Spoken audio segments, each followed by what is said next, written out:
আসসালামু আলাইকুম বন্ধুরা। আজ তোমাদের সাথে আমি একটি রেসিপি শেয়ার করব। রেসিপিটা ছোটবেলায় নানি দাদিরা রান্না করে দিত। আজ তোমাদের সাথে আমি এটি শেয়ার করছি।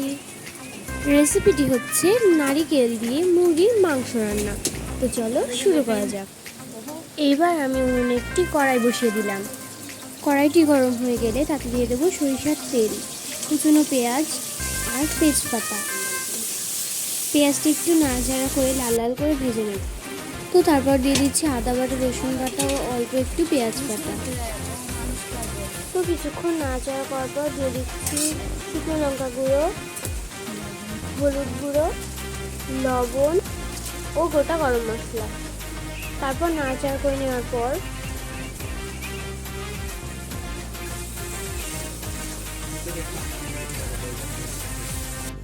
গুঁড়ো মশলা দিলে পুড়ে যাওয়ার সম্ভাবনা একটু বেশি থাকে, ওই জন্য অল্প একটু পানি দিয়ে দিলাম। পানিটা দেওয়ার পর একটু নাড়াচাড়া করে তেল ছেড়ে দিয়ে দেবো কেটে রাখা মাংসটা একটু নাড়াচাড়া করার পর দিয়ে দেবো কেটে রাখা আলু। মাংস আলু যখন কষিয়ে দিয়ে দেবো কেটে রাখা নারকেলের টুকরোগুলো।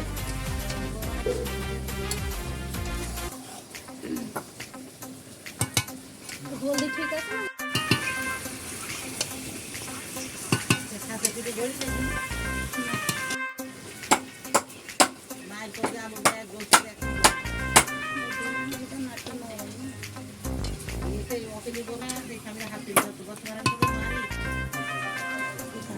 নারিকেলটা দেওয়ার পর ভালোভাবে কষিয়ে পরিমাণ মতো পানি দিয়ে ফুটে উঠলে দিয়ে দেবো কেটে রাখা টমেটো কুচি।